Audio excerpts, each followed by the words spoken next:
परम सन्मानयोग गुरु रूप गुरु खालसा साध संगत जी। वाहिगुरु जी का खालसा वाहिगुरु जी की फतेह।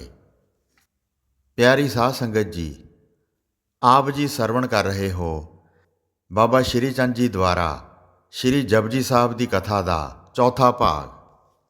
पिछले भागों ਵਿੱਚ ਆਪਾਂ श्री जपजी साहब ਦੀਆਂ 15 ਪੌੜੀਆਂ ਦੀ ਕਥਾ ਸਰਵਣ ਕਰ ਚੁੱਕੇ ਹਾਂ। ਆਓ ਅੱਜ ਆਪਾਂ 16ਵੀਂ ਪੌੜੀ ਦੀ ਕਥਾ ਸਰਵਣ ਕਰੀਏ। ਸਾਧ ਸੰਗਤ ਜੀ, ਬਾਬਾ ਸ਼੍ਰੀ ਚੰਦ ਜੀ ਦੇ ਸਮੇਂ ਵਿਦਿਆ ਪੜ੍ਹਾਉਣ ਦਾ ਕੋਈ ਪ੍ਰਬੰਧ ਨਹੀਂ ਸੀ। ਪੜ੍ਹੇ ਲਿਖੇ ਪੰਡਤ ਵਿਦਵਾਨਾਂ ਨੇ ਗਰੀਬਾਂ ਨੂੰ ਵਿਦਿਆ ਤਾਂ ਕੀ ਸਿਖਾਉਣੀ ਸੀ, ਗਰੀਬ ਲੋਕਾਂ ਨੂੰ ਛੂਤ ਆਖਦਿਆਂ ਆਪਣੇ ਤੋਂ ਦੂਰ ਰੱਖਦੇ ਸਨ। ਗਰੀਬਾਂ ਲਈ ਧਰਮ ਗ੍ਰੰਥ ਪੜ੍ਹਨੇ ਦੂਰ ਦੀ ਗੱਲ ਸੀ। ਉੱਚੀ ਜਾਤ ਵਾਲਿਆਂ ਨੇ ਇਹਨਾਂ ਗਰੀਬਾਂ ਤੋਂ ਮਜ਼ਦੂਰੀ ਕਰਵਾਈ। ਬਾਬਾ ਸ਼੍ਰੀ ਚੰਦ ਜੀ ਨੇ ਇਹਨਾਂ ਲੋਕਾਂ ਦੇ ਦੁੱਖ ਦੂਰ ਕਰਨ ਵਾਸਤੇ ਆਪਣੇ ਗੁਰੂ ਪਿਤਾ ਜੀ ਦੀ ਸਿੱਖਿਆ ਮੁਤਾਬਕ ਵਿਦਿਆਲੇ ਖੋਲ੍ਹੇ ਤਾਂ ਕਿ ਊਚ ਨੀਚ ਦਾ ਭੇਦ ਮਿਟ ਸਕੇ, ਜਾਤ ਪਾਤ ਟੁੱਟ ਜਾਵੇ ਤੇ ਜਨਤਾ ਸੁੱਖ ਨਾਲ ਜੀਵਨ ਬਤੀਤ ਕਰੇ।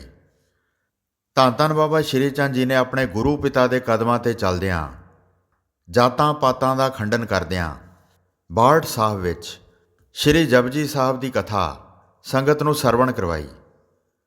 ਸੋ ਆਓ ਆਪਾਂ ਵੀ ਇਸ ਕਥਾ ਨੂੰ ਸਰਵਣ ਕਰਕੇ ਇਸ ਦਾ ਆਨੰਦ ਲਈਏ।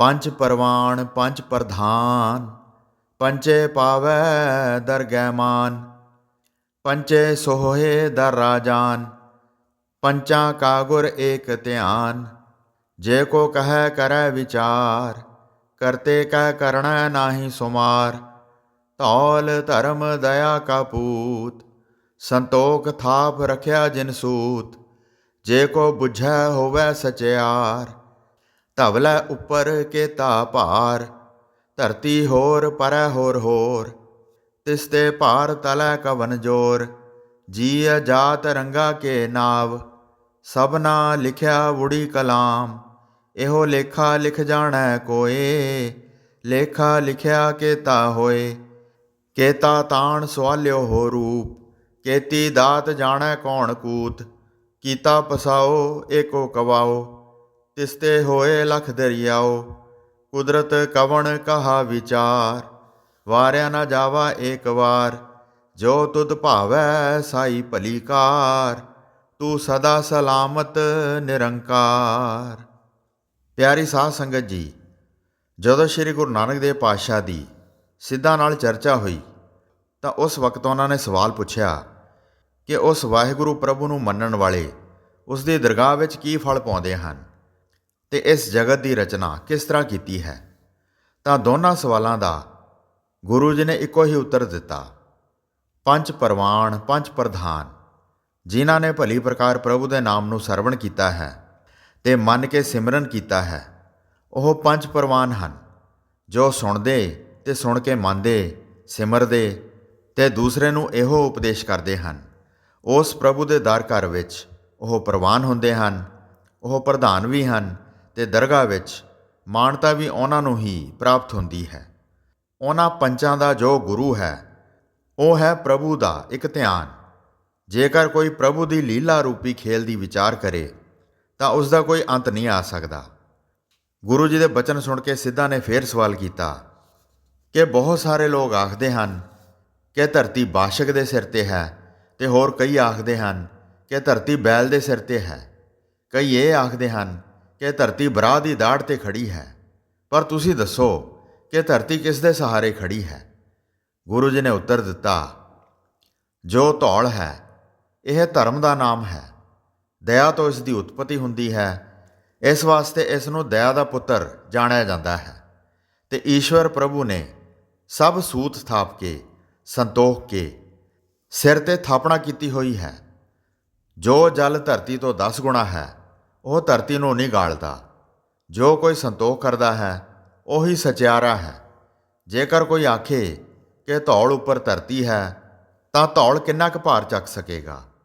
ਧਰਤੀਆਂ ਬੇਅੰਤ ਹਨ ਜੋ ਧਰਮ ਦੇ ਹੀ ਸਹਾਰੇ ਖੜੀਆਂ ਹਨ। ਇਸ ਲਈ ਜਿੰਨੇ ਵੀ ਜੀ ਜੰਤ ਰਾਓ ਰੰਕ ਹਨ, ਸਭਨਾਂ ਦੇ ਸਿਰ 'ਤੇ ਲੇਖਾ ਲਿਖਿਆ ਹੋਇਆ ਹੈ। ਸੋ ਆਪੋ ਆਪਣੇ ਲਿਖੇ ਭੋਗ ਨੂੰ ਭੋਗ ਰਹੇ ਹਨ। ਉਸ ਮਹਾਰਾਜ ਦੇ ਲੇਖ ਨੂੰ ਕੌਣ ਜਾਣਦਾ ਹੈ। ਉਹੀ ਸਭ ਦੇ ਤਾਣ ਨੂੰ ਦੇਵਨਹਾਰਾ ਹੈ। ਉਸ ਦੇ ਤਾਣ ਤੇ ਸੁੰਦਰਤਾ ਦੇ ਰੂਪ ਨੂੰ ਕੌਣ ਲਿਖ ਸਕਦਾ ਹੈ? ਜਿੰਨੀ ਦਾਤ ਉਸਨੇ ਜੀਵਾਂ ਤੇ ਕੀਤੀ ਹੈ, ਇਹ ਹੋਰ ਕਿਸੇ ਵਿੱਚ ਇੰਨੀ ਸਮਰੱਥਾ ਨਹੀਂ ਹੈ ਕਿ ਉਸ ਨੂੰ ਜਾਣ ਸਕੇ। ਉਸ ਦੀ ਮਾਇਆ ਨੇ ਜਿੰਨਾ ਪਸਾਰਾ ਕੀਤਾ ਹੈ, ਸਭ ਓਅੰਕਾਰ ਤੇ ਹੀ ਕੀਤਾ ਹੈ। ਲੱਖਾਂ ਹੀ ਨਦੀਆਂ ਉਸਨੇ ਉਤਪੰਨ ਕੀਤੀਆਂ ਹਨ। ਫਿਰ ਸਿੱਧਾ ਨੇ ਸਵਾਲ ਕੀਤਾ ਕਿ ਤੁਸੀਂ ਤਾਂ ਸਿਰਫ ਨਦੀਆਂ ਬਾਰੇ ਹੀ ਦੱਸ ਰਹੇ ਹੋ, ਅੱਗੇ ਵੀ ਦੱਸੋ। ਗੁਰੂ ਜੀ ਨੇ ਉੱਤਰ ਦਿੱਤਾ ਕਿ ਉਸ ਪ੍ਰਭੂ ਦੀ ਮਾਇਆ ਅਸੰਖ ਹੀ ਨਦੀਆਂ ਆਪਸ ਵਿੱਚ ਰਲੀਆਂ ਹੋਈਆਂ ਹਨ। ਇਸ ਸਮੇਂ ਕਈ ਬ੍ਰਹਿਮੰਡ ਰੂਪੀ ਬੁੱਧ-ਬੁਦੇ ਜੀ ਜੰਤ ਰੂਪੀ ਤਰੰਗ ਭੂਤਕਾਲ ਵਿੱਚ ਚੱਲ ਰਹੇ ਹਨ। ਕਈ ਵਰਤਮਾਨ ਵਿੱਚ ਇਕੱਠੇ ਹਨ, ਇਹ ਚਲੇ ਜਾਣਗੇ। ਫਿਰ ਕਈ ਭਵਿੱਖਤ ਕਾਲ ਵਿੱਚ ਆਉਣਗੇ, ਉਹ ਵੀ ਚਲੇ ਜਾਣਗੇ। ਜੇ ਜਲ ਵੱਲ ਉਸ ਪ੍ਰਭੂ ਦੀ ਦ੍ਰਿਸ਼ਟੀ ਨਾ ਹੋਵੇ ਤਾਂ ਜਲ ਵੀ ਚਲਾ ਜਾਵੇ। ਇਸ ਲਈ ਮੇਰੀ ਕੀ ਸ਼ਕਤੀ ਹੈ, ਭਾਵ ਕਿ ਮੇਰੀ ਕੀ ਸਮਰੱਥਾ ਹੈ, ਜੋ ਉਸ ਪ੍ਰਭੂ ਦਾ ਵਿਚਾਰ ਕਰਕੇ ਕਹਿ ਸਕਾਂ, ਦੱਸ ਸਕਾਂ। ਕਿਸੇ ਨੇ ਉਸ ਦਾ ਅੰਤ ਨਹੀਂ ਪਾਇਆ, ਭਾਵ ਕਿ ਉਸ ਦੀ ਸਮਰੱਥਾ ਦਾ ਕਿਸੇ ਨੇ ਵੀ ਅੰਤ ਨਹੀਂ ਪਾਇਆ। ਇੱਕ ਵਾਰੀ ਵੀ ਉਸ ਮਹਾਰਾਜ ਪ੍ਰਭੂ ਦੇ ਵਾਰਨੇ ਨਹੀਂ ਜਾ ਸਕਦਾ। ਉਸ ਦੀ ਕੁਦਰਤ ਬੇਅੰਤ ਹੈ। ਜੋ ਉਸ ਨੂੰ ਭਾਉਂਦੀ ਹੈ, ਚੰਗੀ ਲੱਗਦੀ ਹੈ, ਉਹੀ ਕਾਰ ਭਲੀ ਹੈ, ਭਾਵ ਕਿ ਉਹ ਅੱਛੀ ਹੈ। ਉਸ ਦਾ ਰੂਪ ਰੰਗ ਅਸਥਿਰ ਹੈ ਤੇ ਨਿਆਰਾ ਹੈ। ਉਸ ਦੇ ਭਾਣੇ ਵਿੱਚ ਹੀ ਚੱਲ ਕੇ ਸਾਡੀ ਕਲਿਆਣ ਹੋ ਸਕਦੀ ਹੈ। ਜਿਸ ਦੇ ਰੂਪ ਰੰਗ ਦਾ ਬਿਆਨ ਨਹੀਂ ਹੋ ਸਕਦਾ, ਉਸ ਦੇ ਕਰਨਿਆਂ ਦਾ ਅੰਤ ਨਹੀਂ ਆ ਸਕਦਾ, ਉਸ ਦੀ ਮਾਇਆ ਦੇ ਪਸਾਰ ਦਾ ਅੰਤ ਨਹੀਂ ਆ ਸਕਦਾ। ਬਾਰਿਸ਼ ਪੈਂਦੀ ਹੋਵੇ, ਬੁੱਧ-ਬੁਦੇ ਗਿਣੇ ਨਹੀਂ ਜਾਂਦੇ, ਫਰਸ਼ ਤੋਂ ਅਸਮਾਨ ਦੇ ਤਾਰੇ ਗਿਣੇ ਨਹੀਂ ਜਾਂਦੇ। ਧਰਤੀਆਂ ਬਹੁਤ ਹਨ, ਪਾਤਾਲ ਵੀ ਬਹੁਤ ਹਨ ਤੇ ਆਕਾਸ਼ ਵੀ ਬਹੁਤ ਹਨ, ਭਾਵ ਕਿ ਉਸ ਦੀ ਰਚਨਾ ਦਾ ਅੰਤ ਨਹੀਂ ਹੈ ਤੇ ਰਚਣ ਵਾਲੇ ਦਾ ਕੌਣ ਅੰਤ ਪਾ ਸਕਦਾ ਹੈ। ਇਹ ਉਸ ਦੀ ਮੌਜ ਹੈ, ਉਹ ਹੋਰ ਵੀ ਰਚ ਸਕਦਾ ਹੈ। ਜਿੰਨੀਆਂ ਘਟਾਉਣੀਆਂ ਹੋਣ ਓਨੀਆਂ ਘਟਾ ਸਕਦਾ ਹੈ ਤੇ ਉਹ ਖਤਮ ਵੀ ਕਰ ਸਕਦਾ ਹੈ। ਫਿਰ ਉਹ ਦੁਬਾਰਾ ਪੈਦਾ ਵੀ ਕਰ ਸਕਦਾ ਹੈ, ਕਿਉਂਕਿ ਉਹ ਸਮਰੱਥ ਹੈ, ਸਰਬ ਕਲਾ ਦਾ ਭਰਪੂਰ ਅਥਾਹ ਹੈ। ਉਹ ਕਰਨ ਕਾਰਨ ਹੈ, ਉਹ ਮਾਲਕ ਹੈ। ਫਿਰ ਗੁਰੂ ਜੀ ਨੇ 17ਵੀਂ ਪੌੜੀ ਵਿੱਚ ਆਖਿਆ, ਅਸੰਖ ਜਪ ਅਸੰਖ ਪਾਓ, ਅਸੰਖ ਪੂਜਾ ਅਸੰਖ ਤਪ ਤਾਓ, ਅਸੰਖ ਗ੍ਰੰਥ ਮੁਖ ਵੇਦ ਪਾਠ, ਅਸੰਖ ਜੋਗ ਮਨ ਰਹੇ ਉਦਾਸ, ਅਸੰਖ ਭਗਤ ਗੁਣ ਗਿਆਨ ਵਿਚਾਰ, ਅਸੰਖ ਸਤੀ ਅਸੰਖ ਦਾਤਾਰ, ਅਸੰਖ ਸੂਰ ਮੋਹ ਭਖਸਾਰ, ਅਸੰਖ ਮੌਨ ਲਿਵ ਲਾਏ ਤਾਰ, ਕੁਦਰਤ ਕਵਣ ਕਹਾ ਵਿਚਾਰ, ਵਾਰਿਆ ਨਾ ਜਾਵਾ ਏਕ ਵਾਰ, ਜੋ ਤੁਧ ਭਾਵੈ ਸਾਈ ਭਲੀ ਕਾਰ, ਤੂੰ ਸਦਾ ਸਲਾਮਤ ਨਿਰੰਕਾਰ। ਫਿਰ ਸਿੱਧਾ ਨੇ ਸਵਾਲ ਕੀਤਾ ਕਿ ਉਸ ਪ੍ਰਭੂ ਨੂੰ ਕਿਹੜੀ ਭਾਵਨਾ ਰੱਖ ਕੇ ਜਪਿਆ ਜਾਵੇ। ਗੁਰੂ ਜੀ ਨੇ ਉੱਤਰ ਦਿੱਤਾ, ਅਸੰਖ ਜਪ ਅਸੰਖ ਭਾਉ, ਭਾਵ ਕਿ ਅਸੰਖ ਹੀ ਉਸ ਦੇ ਜਾਪ ਹਨ, ਅਸੰਖ ਹੀ ਉਸ ਦੇ ਨਾਲ ਭਾਉ ਪਿਆਰ ਕਰਨ ਵਾਲੇ ਹਨ, ਅਸੰਖ ਹੀ ਉਸ ਦੀ ਪੂਜਾ ਕਰਨ ਵਾਲੇ ਹਨ, ਅਸੰਖ ਹੀ ਤਪੱਸਵੀ ਤਪ ਤਾਉ ਕਰ ਰਹੇ ਹਨ। ਕਈ ਮੌਨ ਧਾਰ ਕੇ ਜਪਦੇ ਹਨ, ਕਈ ਬੈਠ ਕੇ ਗ੍ਰੰਥਾਂ ਰਾਹੀਂ ਜਪਦੇ ਹਨ, ਅਸੰਖ ਹੀ ਮੁਖ ਦੇ ਨਾਲ ਵੇਦਾਂ ਦੇ ਪਾਠ ਕਰਦੇ ਹਨ, ਕਈ ਸਾਧ ਸੰਗਤ ਨਾਲ ਮਿਲ ਕੇ ਭਾਉ ਪਿਆਰ ਕਰਦੇ ਹਨ, ਕਈ ਰਖੀਸਰਾਂ ਦੀ ਪੂਜਾ ਕਰਦੇ ਹਨ, ਕਈ ਠਾਕਰਾਂ ਦੀ ਪੂਜਾ ਕਰਦੇ ਹਨ, ਕਈ ਇੰਦਰੀਆਂ ਨੂੰ ਪ੍ਰਾਣਾਯਾਮ ਕਰਕੇ ਰੋਕਦੇ ਹਨ, ਕਈ ਸਾਤਕੀ ਤਪ ਕਰਦੇ ਹਨ, ਕਈ ਵਾਸ਼ਨਾ ਨੂੰ ਰੋਕ ਕੇ, ਕਈ ਗ੍ਰੰਥ ਅੱਗੇ ਰੱਖ ਕੇ ਵੇਦ ਪਾਠ ਕਰਦੇ ਹਨ, ਕਈ ਸ਼ਾਸਤਰਾਂ ਦਾ ਪਾਠ ਕਰਦੇ ਹਨ, ਕਈ ਜਗਤ ਵਿੱਚੋਂ ਉਦਾਸ ਹੋ ਕੇ ਜੋਗ ਦੀ ਤਾੜੀ ਲਾ ਕੇ ਬੈਠੇ ਹੋਏ ਹਨ। ਅਸੰਖ ਭਗਤ ਹਨ ਜੋ ਪ੍ਰਭੂ ਦੇ ਗੁਣ ਗਾਉਂਦੇ ਹਨ ਤੇ ਗਿਆਨ ਉਚਾਰਨ ਕਰਦੇ ਹਨ। ਅਸੰਖ ਹੀ ਸਚਿਆਰ ਹਨ ਜੋ ਸੱਚ ਬੋਲਦੇ ਹਨ, ਅਸੰਖ ਹੀ ਦਾਨੀ ਹਨ, ਅਸੰਖ ਹੀ ਭਿਖਾਰੀ ਹਨ, ਅਸੰਖ ਹੀ ਸੂਰਮੇ ਹਨ ਜੋ ਧਰਮ ਯੁੱਧ ਕਰਦੇ ਹਨ ਤੇ ਇੱਕ ਦੂਸਰੇ ਦੇ ਵਾਰ ਸਹਿਣ ਕਰਦੇ ਹਨ। ਕਈ ਰਣ ਭੂਮੀ ਵਿੱਚ ਮੁਰਛਾ ਹੋ ਜਾਂਦੇ ਹਨ ਤੇ ਆਪਣਾ ਜੀਵਨ ਵਾਰ ਦਿੰਦੇ ਹਨ। ਮੈਂ ਵਿਚਾਰਾ ਉਸ ਦੀ ਅਥਾਹ ਮਾਇਆ ਦਾ ਕੀ ਅੰਤ ਜਾਣ ਸਕਦਾ ਹਾਂ। ਉਹ ਅਗਣਤ ਹੈ। ਮੈਂ ਤਾਂ ਇਤਨਾ ਹੀ ਆਖ ਸਕਦਾ ਹਾਂ ਕਿ ਜੋ ਤੈਨੂੰ ਭਾਉਂਦੀ ਚੰਗੀ ਲੱਗਦੀ ਹੈ, ਉਹੀ ਭਲੀ ਕਾਰ ਹੈ। ਹੇ ਪ੍ਰਭੂ, ਤੂੰ ਸਦਾ ਹੀ ਸਲਾਮਤ ਨਿਰੰਕਾਰ ਹੈ। ਫਿਰ ਗੁਰੂ ਜੀ ਅੱਗੇ ਫਰਮਾਉਂਦੇ ਹਨ, ਅਸੰਖ ਮੂਰਖ ਅੰਧ ਘੋਰ, ਅਸੰਖ ਚੋਰ ਹਰਾਮ ਖੋਰ, ਅਸੰਖ ਅਮਰ ਕਰ ਜਾਹੇ ਜੋਰ, ਅਸੰਖ ਗਲ ਵੱਢ ਹੱਤਿਆ ਕਮਾਹੇ, ਅਸੰਖ ਪਾਪੀ ਪਾਪ ਕਰ ਜਾਹੇ, ਅਸੰਖ ਕੂੜਿਆਰ ਕੂੜੇ ਫਿਰਾਹੇ, ਅਸੰਖ ਮਲੇਛ ਮਲ ਭਖ ਖਾਹੇ, ਅਸੰਖ ਨਿੰਦਕ ਸਿਰ ਕਰਹਿ ਭਾਰ, ਨਾਨਕ ਨੀਚ ਕਹੈ ਵਿਚਾਰ, ਵਾਰਿਆ ਨਾ ਜਾਵਾ ਏਕ ਵਾਰ, ਜੋ ਤੁਧ ਭਾਵੈ ਸਾਈ ਭਲੀ ਕਾਰ, ਤੂੰ ਸਦਾ ਸਲਾਮਤ ਨਿਰੰਕਾਰ। ਅਸੰਖ ਹੀ ਮੂਰਖ ਹਨ ਜੋ ਹਰ ਵੇਲੇ ਮੂਰਖ ਪੁਣੇ ਦੇ ਕਰਮ ਵਿਹਾਰ ਤੇ ਝੂਠੀਆਂ ਗੱਲਾਂ ਹੀ ਕਰਦੇ ਤੇ ਗੰਢਦੇ ਫਿਰਦੇ ਹਨ। ਐਵੇਂ ਹੀ ਆਪਣੇ ਜੀਵਨ ਵਿੱਚ ਅੰਨਿਆਂ ਵਾਂਗ ਅੰਧਕੋਰ ਦੇ ਚਿੱਕੜ ਵਿੱਚ ਖੁੱਭੇ ਪਏ ਹਨ। ਅਸੰਖ ਕਹੀਦਾ ਹੈ ਅਣਗਿਣਤਾਂ ਨੂੰ, ਜੋ ਗਿਣੇ ਨਹੀਂ ਜਾ ਸਕਦੇ। ਜੋ ਪ੍ਰਭੂ ਦੇ ਨਾਮ ਦੇ ਵਾਕਫ ਹੀ ਨਹੀਂ ਹਨ, ਸੋ ਉਹ ਅੰਧਕੋਰੀ ਜੀਵ ਹਨ। ਅਣਗਿਣਤ ਹੀ ਚੋਰ ਹਨ, ਅਣਗਿਣਤ ਹੀ ਹਰਾਮੀ ਹਰਾਮ ਖਾਂਦੇ ਹਨ, ਅਣਗਿਣਤ ਹੀ ਰਾਜੇ ਹਨ ਜੋ ਪਰਜਾ ਉੱਤੇ ਹੁਕੂਮਤ ਕਰਦੇ ਹਨ। ਅਣਗਿਣਤ ਦੈਂਤ ਹਨ ਤੇ ਅਣਗਿਣਤ ਹੀ ਦੇਵਤੇ ਹਨ। ਦੈਂਤ ਉਹ ਹਨ ਜਿਹੜੇ ਲੋਕ ਬੁਰੀ ਦ੍ਰਿਸ਼ਟੀ ਰੱਖਦੇ ਹਨ, ਬੁਰੇ ਕਰਮਾਂ ਵਿੱਚ ਪੈ ਕੇ ਬੁੱਧੀ ਭ੍ਰਿਸ਼ਟ ਹੋ ਜਾਣੀ ਤੇ ਪ੍ਰਭੂ ਨੂੰ ਵੀ ਨਾ ਜਾਣਨਾ ਤੇ ਪ੍ਰਭੂ ਦਾ ਡਰ ਭੈ ਵੀ ਨਾ ਰੱਖਣਾ। ਮਾਨਾਈ ਕਰਨੀ, ਇਹਨਾਂ ਦੈਂਤ ਬੁੱਧੀ ਦੇ ਬੰਦਿਆਂ ਨੂੰ ਨਾਸਤਿਕ ਜਾਣਿਆ ਜਾਂਦਾ ਹੈ। ਬੁੱਧ ਗੰਦੀ ਹੋ ਜਾਂਦੀ ਹੈ, ਇਹ ਦੈਂਤ ਹਨ। ਆਸਤਕ ਉਹਨਾਂ ਨੂੰ ਮੰਨਿਆ ਜਾਂਦਾ ਹੈ ਜੋ ਸਤਸੰਗ ਕਰਨ ਵਾਲੇ ਹਨ, ਭਜਨ ਸਿਮਰਨ ਕਰਨ ਵਾਲੇ ਹਨ, ਵਿਚਾਰ ਕੇ ਚੱਲਣ ਵਾਲੇ ਹਨ, ਭਲੀ ਦ੍ਰਿਸ਼ਟੀ ਵਾਲੇ ਹਨ, ਬੁਰਾਈ ਵੱਲੋਂ ਭੈ ਖਾਣ ਵਾਲੇ ਹਨ। ਵਿਚਾਰਨਾ, ਸੋਚਣਾ, ਸਮਝਣਾ, ਦਇਆ, ਉਪਕਾਰ, ਜਪ, ਤਪ, ਗਿਆਨ ਧਿਆਨ ਕਰਨਾ, ਇਹ ਆਸਤਿਕ ਦੇਵਤਾ ਬੁੱਧੀ ਵਾਲੇ ਹੀ ਦੇਵਤੇ ਹਨ। ਅਣਗਿਣਤ ਹੀ ਠੱਗ ਠੱਗੀਆਂ ਮਾਰ ਕੇ ਖਾਣ ਵਾਲੇ ਹਨ ਤੇ ਬੰਧਨ ਹਨ। ਅਣਗਿਣਤ ਹੀ ਬੰਧਨ ਕਸਾਈ ਪਾਪੀ ਹਨ ਜੋ ਜੀਵਾਂ ਦੇ ਗਲ ਕੱਟਦੇ ਤੇ ਜੀਵਾਂ ਦੀ ਹੱਤਿਆ ਕਰਦੇ ਹਨ। ਪਾਪ ਕਰਦਿਆਂ ਹੀ ਉਹਨਾਂ ਦੀ ਉਮਰ ਬਤੀਤ ਹੋ ਜਾਂਦੀ ਹੈ ਤੇ ਅਣਗਿਣਤ ਹੀ ਕੂੜਿਆਰ ਹਨ ਤੇ ਉਹਨਾਂ ਦੀ ਆਰ ਬਲਾ ਝੂਠ ਬੋਲਦਿਆਂ ਹੀ ਘਟਦੀ ਜਾਂਦੀ ਹੈ। ਅਣਗਿਣਤ ਹੀ ਮਲੇਛ ਹਨ ਜੋ ਨਿੰਦਿਆ ਕਰ ਕਰਕੇ ਖਾਂਦੇ ਹਨ। ਅਣਗਿਣਤ ਹੀ ਨਿੰਦਕ ਹਨ ਜੋ ਪਰਾਈ ਨਿੰਦਿਆ ਕਰਕੇ ਆਪਣੇ ਸਿਰ ਤੇ ਭਾਰ ਚੱਕੀ ਜਾਂਦੇ ਹਨ। ਜਿਸ ਦੀ ਨਿੰਦਿਆ ਕਰਦਾ ਹੈ ਉਸ ਦੇ ਸਿਰ ਤੋਂ ਦੂਸ਼ਣਾਂ ਦਾ ਵਜਨ ਘਟ ਜਾਂਦਾ ਹੈ ਤੇ ਨਿੰਦਕ ਦੇ ਸਿਰ ਤੇ ਵੱਧਦਾ ਜਾਂਦਾ ਹੈ। ਨਿੰਦਿਆ ਕਰਨੀ ਕਿਸੇ ਦੀ ਵੀ ਠੀਕ ਨਹੀਂ ਹੁੰਦੀ, ਪਰ ਜੋ ਮਨਮੁਖ ਮੁਗਧ ਹਨ ਉਹ ਕਰੀ ਜਾਂਦੇ ਹਨ। ਸ਼੍ਰੀ ਗੁਰੂ ਨਾਨਕ ਦੇਵ ਜੀ ਨੇ ਇਹਨਾਂ ਨੀਚ ਬੰਦਿਆਂ ਦੇ ਕਰਤੱਵ ਦੱਸੇ ਹਨ। ਗੁਰੂ ਜੀ ਆਖਦੇ ਹਨ ਕਿ ਮੈਂ ਤਾਂ ਸਭ ਤੋਂ ਨੀਵਾਂ ਨੀਚ ਹੋ ਕੇ ਵੀ ਪ੍ਰਭੂ ਨੂੰ ਨਹੀਂ ਵਿਸਾਰਦਾ ਤੇ ਵਾਰਿਆ ਵੀ ਨਹੀਂ ਜਾਂਦਾ। ਜੋ ਅਜਿਹੇ ਨੀਚਾਂ ਦੀ ਵੀ ਪਾਲਣਾ ਪੋਸ਼ਣਾ ਕਰਦਾ ਹੈ, ਜੋ ਉਸ ਕਰਤੇ ਪ੍ਰਭੂ ਨੂੰ ਭਾਉਂਦੀ ਹੈ, ਭਾਵ ਕੇ ਚੰਗੀ ਲੱਗਦੀ ਹੈ, ਸੋ ਹੀ ਭਲੀ ਕਾਰ ਹੈ। ਉਹ ਸਦਾ ਹੀ ਸਲਾਮਤ ਹੈ ਤੇ ਆਕਾਰ ਤੋਂ ਰਹਿਤ ਹੈ।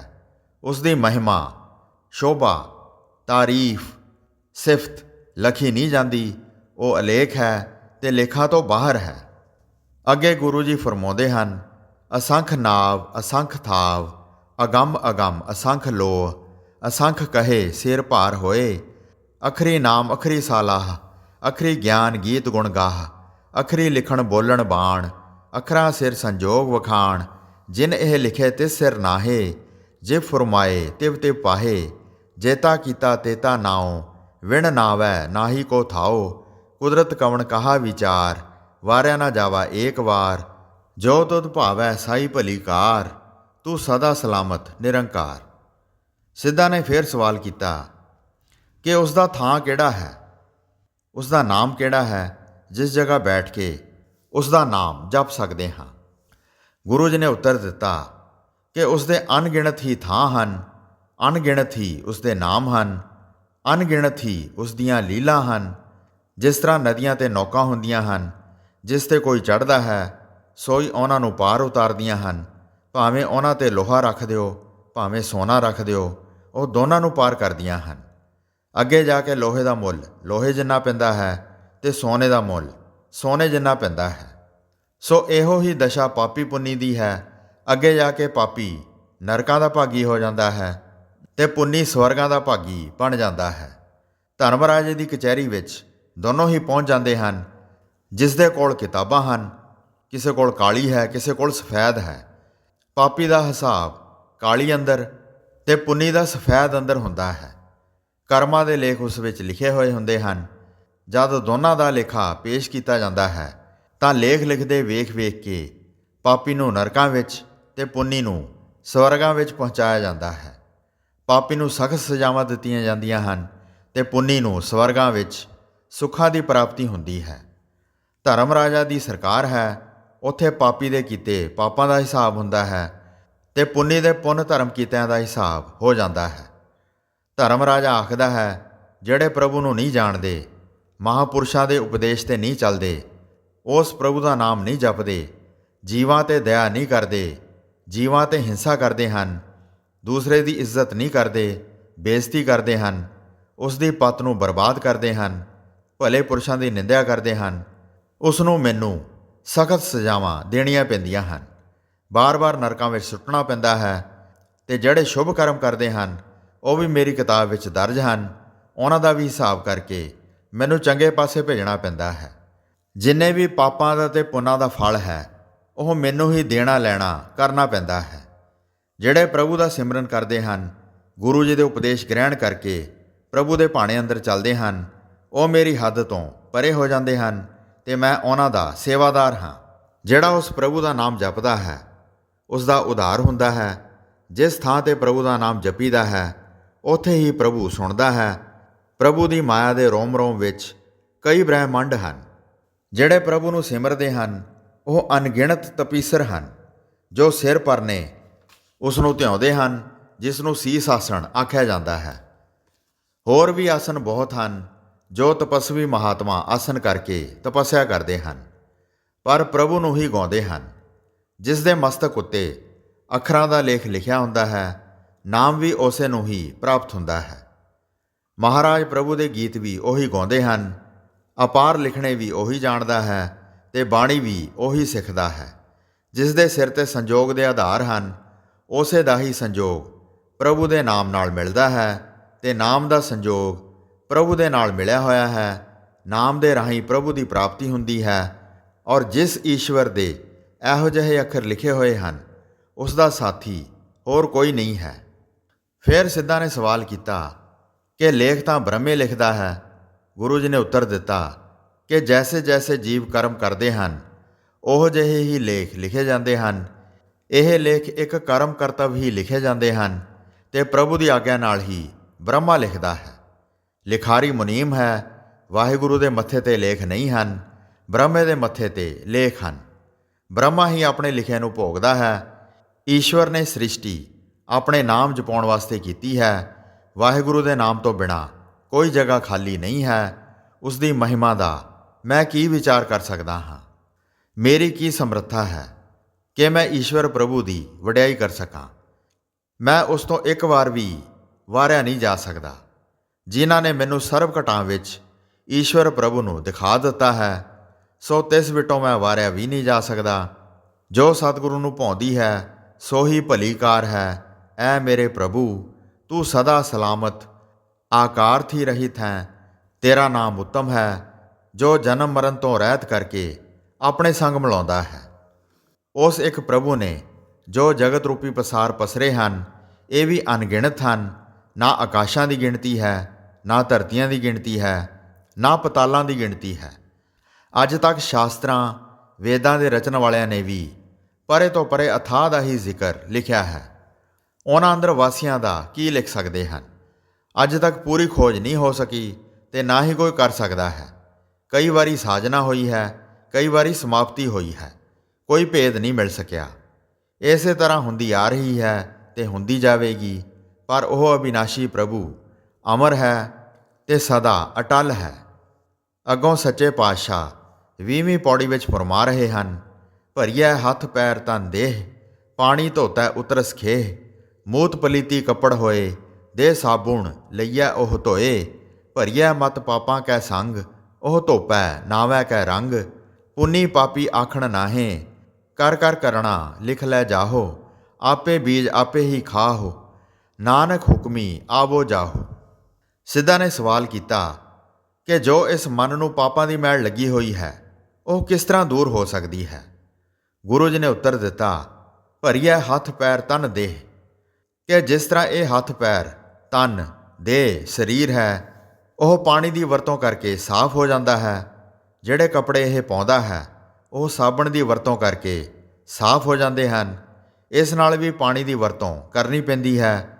ਪਰ ਇਹ ਜੋ ਮਤ ਬੁੱਧ ਪਾਪਾਂ ਵਿਕਾਰਾਂ ਦੇ ਨਾਲ ਭ੍ਰਿਸ਼ਟ ਹੋਈ ਹੈ ਉਹ ਤਾਂ ਪ੍ਰਭੂ ਦੇ ਨਾਮ ਦੀ ਰੰਗਣਾ ਨਾਲ ਹੀ ਦੂਰ ਹੋਏਗੀ। ਪ੍ਰਭੂ ਦਾ ਨਾਮ ਜਪਣ ਨਾਲ ਇਹ ਦੂਰ ਹੁੰਦੀ ਹੈ। ਸਾਡੇ ਕੱਪੜੇ ਤੇ ਇਹ ਸਰੀਰ ਵੀ ਅਸਥੂਲ ਹਨ, ਜਲ ਤੇ ਸਾਬਣ ਵੀ ਅਸਥੂਲ ਹਨ, ਤੇ ਮਨ ਨਾਲ ਕੀਤੇ ਹੋਏ ਪਾਪ ਸੂਖਮ ਹਨ।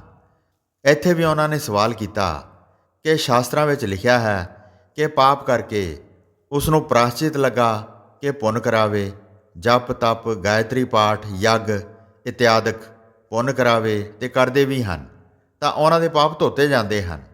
ਤੁਸੀਂ ਇੱਕ ਨਾਮ ਦੀ ਹੀ ਵਡਿਆਈ ਕਰ ਰਹੇ ਹੋ। ਗੁਰੂ ਜੀ ਨੇ ਕਿਹਾ, ਪੁੰਨੀਆਂ ਤੇ ਪਾਪੀਆਂ ਦੀ ਗੱਲ ਕਹਿਣ ਕਹਾਉਣ ਵਿੱਚ ਨਹੀਂ ਆਉਂਦੀ। ਜੈਸੀਆਂ ਜੈਸੀਆਂ ਕਰਨੀਆਂ ਕਰਦੇ ਹਨ ਉਸ ਤਰ੍ਹਾਂ ਚਿੱਤਰਗੁਪਤ ਲਿਖ ਲੈਂਦੇ ਹਨ। ਜੋ ਪੁੰਨ ਕਰਦੇ ਹਨ ਭੋਗਾਂ ਦੇ ਸੁੱਖ ਪ੍ਰਾਪਤ ਕਰ ਲੈਂਦੇ ਹਨ, ਜੋ ਪਾਪ ਕਰਦੇ ਹਨ ਉਹ ਨਰਕਾਂ ਦੇ ਦੁੱਖ ਭੋਗਦੇ ਹਨ, ਤੇ ਜੋ ਪ੍ਰਭੂ ਦੇ ਨਾਮ ਨੂੰ ਸਿਮਰਦੇ ਹਨ ਉਹ ਪ੍ਰਭੂ ਨੂੰ ਮਿਲ ਜਾਂਦੇ ਹਨ। ਉਹ ਆਪ ਵੀ ਤਰ ਜਾਂਦੇ ਹਨ ਤੇ ਆਪਣੇ ਪਰਿਵਾਰ ਨੂੰ ਵੀ ਤਾਰ ਲੈਂਦੇ ਹਨ। ਸ਼੍ਰੀ ਗੁਰੂ ਨਾਨਕ ਦੇਵ ਜੀ ਉਚਾਰਦੇ ਹਨ ਕਿ ਜੋ ਪੁੰਨ ਪਾਪ ਕਰਦੇ ਹਨ, ਜੈਸਾ ਜੈਸਾ ਬੀਜ ਬੀਜਦੇ ਹਨ ਤੈਸਾ ਤੈਸਾ ਫਲ ਉਹ ਪ੍ਰਾਪਤ ਕਰ ਲੈਂਦੇ ਹਨ ਤੇ ਖਾਂਦੇ ਹਨ, ਅਤੇ ਉਸ ਦੇ ਹੁਕਮ ਨਾਲ ਹੀ ਉਹਨਾਂ ਦਾ ਆਉਣ ਜਾਣ ਇਸ ਦੁਨੀਆ ਵਿੱਚ ਬਣਿਆ ਹੋਇਆ ਹੈ। ਸੋ ਸਾਧ ਸੰਗਤ ਜੀ, ਇੱਥੇ ਤੱਕ 20 ਪੌੜੀਆਂ ਦੀ ਕਥਾ ਅਸੀਂ ਸਰਵਣ ਕਰ ਚੁੱਕੇ ਹਾਂ। ਅਗਲੇ ਭਾਗ ਵਿੱਚ 21ਵੀਂ ਪੌੜੀ ਤੋਂ ਸ਼ੁਰੂਆਤ ਕਰਾਂਗੇ। ਹੋਈਆਂ ਭੁੱਲਾਂ ਚੁੱਕਾਂ ਦੀ ਖਿਮਾ ਬਖਸ਼ਣੀ ਜੀ। ਦਾਸ ਨੂੰ ਆਗਿਆ ਦਿਓ। ਵਾਹਿਗੁਰੂ ਜੀ ਕਾ ਖਾਲਸਾ, ਵਾਹਿਗੁਰੂ ਜੀ ਕੀ ਫਤਿਹ।